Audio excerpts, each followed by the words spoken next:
Alors nous sommes ici ce soir à la cave d'Yves, avec Yves justement. Yves est un caviste, c'est aussi un homme d'art, c'est aussi un homme de culture. Sa cave est aussi un lieu de restauration, il va nous en parler. La cave d'Yves a eu 10 ans, il y a quelques semaines, quelques mois maintenant on va dire. Et Yves est d'abord je crois un amoureux, un très grand professionnel du vin. Il va nous en présenter quelques-uns, mais d'abord Yves aujourd'hui, qu'est-ce qu'un caviste ici en plein cœur de cette ville d'Aix-en-Provence ? Un professionnel du vin qui est capable de recommander une bouteille de vin en fonction du repas que vont présenter un client qui rentre dans la boutique. Un client qui rentre chez moi va me décortiquer un petit peu son menu et à moi de trouver la bouteille qui lui convient, qui convient à son portefeuille aussi. Alors, pour le menu, pour le repas ici, pour le repas à la maison, pour les fêtes, finalement le vin pour toutes circonstances, le vin c'est la vie ? Absolument, le vin, symboliquement c'est très fort puisque la vigne prend ses racines très très profondes dans la terre et le vin, oui, absolument, c'est la vie. Oui. Alors on ne trouve pas ici que du vin de Provence, on trouve du vin finalement de la France entière, peut-être même d'un peu plus loin, ça Yves, vous nous le direz tout à l'heure. Alors on part dans l'idée que le vin c'est cher et moi je regarde les prix qui sont derrière nous, je trouve que le vin n'est pas cher. Finalement le métier de caviste c'est aussi un métier de négociant pour le client ? Oui, l'intermédiaire, disons que le producteur, lui, ne sait pas trop vendre son vin, puisque c'est un technicien, le fabricant du vin. Le sommelier que je suis aura la possibilité d'utiliser un vocabulaire accessible pour pouvoir permettre aux néophytes de choisir une bouteille ou du moins de l'apprécier. Alors j'en témoigne, Yves aussi nous forme, nous explique les caractères des différents vins, les différentes régions, la manière dont ces vins sont millésimés, la manière dont ils vieillissent, dont ils vivent finalement. Alors ce soir ça va être vivant ici puisque vous accueillez, c'est pas la première fois je crois, Jean-Marc Dos Santos. Jean-Marc Dos Santos c'est un musicien, c'est un compositeur, il a aussi un très très beau répertoire de musique française. Alors comment on marie les gens entre le vin et la musique? Alors ça peut paraître naturel, historiquement c'est le sens de la fête, mais ici dans ce lieu, comment vous organisez, comment vous aidez vos clients finalement dans cette espèce de festivité ici que vous organisez? Déjà le vin c'est de la poésie. Donc allier musique, musique à texte en fait, qui est de la poésie aussi, c'est tout à fait possible. Dans un endroit comme mon bar à vin, ma cave, c'est une sorte de temple rempli d'harmonie, de bien-être, et je pense qu'un moment musical avec des textes magnifiques que Jean-Marc Dos Santos nous citera tout à l'heure ne sont que convenables au vin, bien sûr.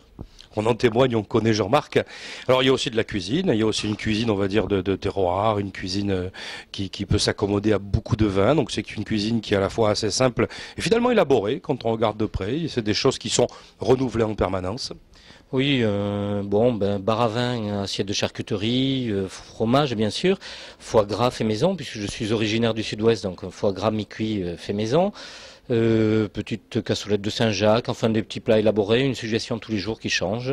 Voilà, avec un très bon cuisinier qui fait de très bons desserts aussi. Alors il va mettre sa casquette de caviste quelques secondes pour nous présenter 3 de ses choix. Donc là, vraiment, maestro, je vous passe la parole très volontiers et vous allez nous défendre vos choix. Alors, une première bouteille, Château Henri Bonneau dans la cuvée Quintessence. Un des 3 meilleurs vins de la petite appellation Palette, qui est une des plus petites AOC de France, puisqu'il n'y a que 3 producteurs sur l'appellation. La cuvée Quintessence de Henri Bonneau, petite touche de pain grillé toasté, vin rouge puissant, charpenté, certes, puisqu'on est dans le sud, mais avec des tanins très soyeux, très tendres. Palette aromatique sur la truffe, avec tout ce que la truffe comporte aromatiquement, avec beaucoup de finesse, beaucoup d'élégance. Un petit peu poivré, ce qui est, ma foi, très très heureux. Un autre pas très loin de l'appellation de Palette, Domaine Richomme, qui, dit-on, fait partie des plus grands domaines en notoriété, quand je dis grand, plus joli domaine de toute la Provence, Domaine Richomme qui se trouve à Pilaubier au pied des falaises de la Sainte-Victoire.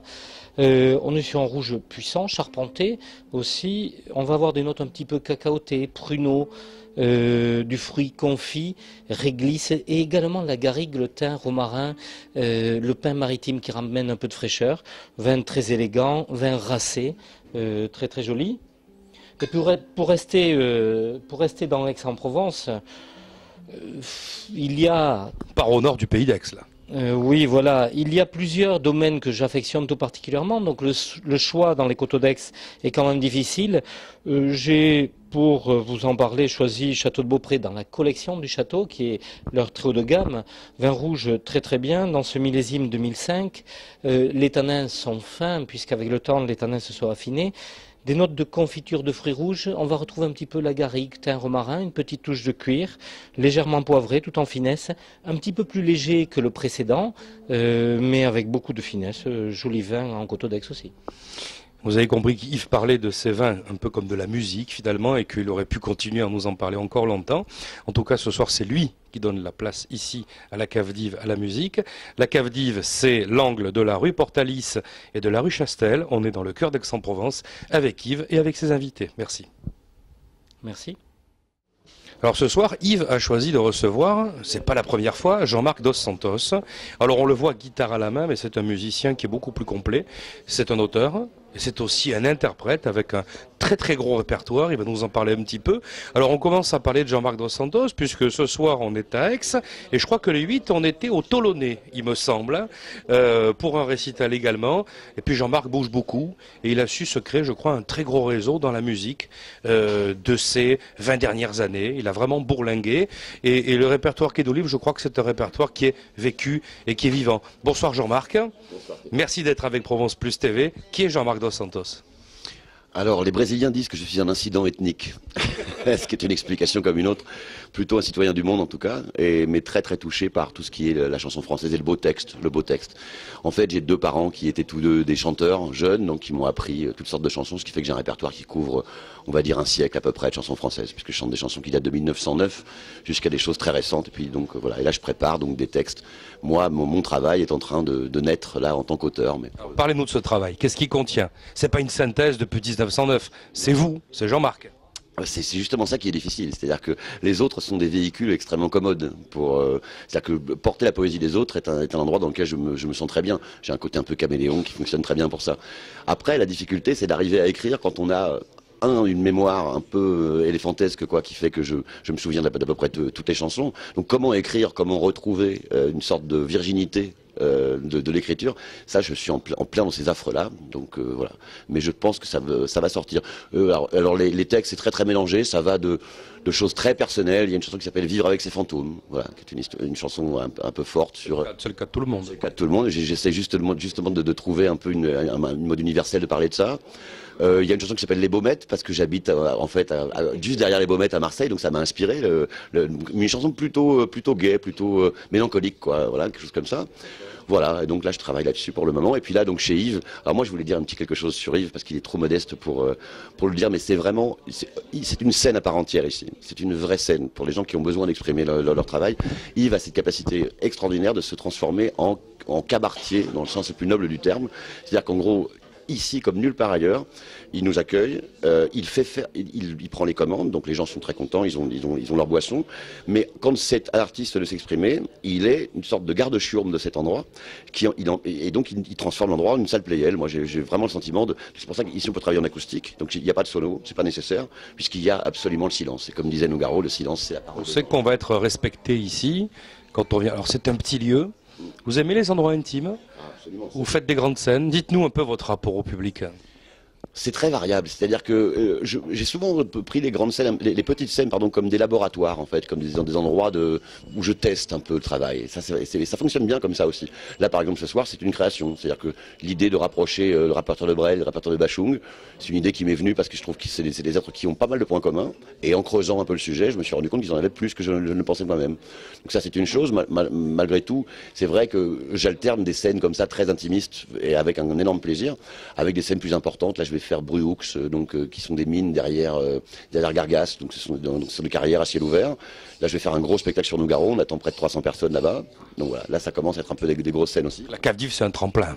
Aussi, ouais. Et un laboratoire, vraiment j'insiste là-dessus, mais surtout c'est surtout un endroit où l'artiste est vraiment, comment dire, est roi, on va le dire comme ça. Et c'est vrai, en tout cas, parce qu'il organise la chose d'une manière extrêmement maligne, c'est très fin, c'est très intelligent. C'est-à-dire qu'en fin de soirée, quand les gens vont partir d'ici, ils auront passé la moitié de la soirée, comme dans un restaurant normal, à pouvoir parler entre eux, et la moitié de la soirée à recevoir un spectacle. Donc personne n'est lésé, je leur chante pas dans l'assiette, ils me mangent pas dans la guitare, donc tout va bien. Une dernière question sur Bashung. Moi, j'ai cru comprendre qu'il vous tenait quand même assez à cœur, que c'est quelqu'un qui avait une place un peu particulière. Pourquoi? Il y a plusieurs raisons, mais principalement, en fait, un des artistes avec qui je travaille dans la région depuis bientôt 20 ans est un saxophoniste qui s'appelle Don Biez, avec qui je travaille assez régulièrement et qui a été le saxophoniste d'Alain Bashung sur la tournée Novice, donc à la sortie de Play Blessure pendant à peu près 2 ans. Puis l'autre raison qui a donné le titre à ce spectacle, c'est que Brel et surtout Bashung étaient des êtres désespérés, mais avec élégance. Et moi, c'est l'élégance qui m'intéresse en musique. C'est l'endroit où le désespoir est fréquentable parce qu'il est bien présenté. Vous allez reprendre à ce titre, je crois, de beaux extraits en intégralité de Bleu Pétrole, hein, le dernier album d'Alain Bashung.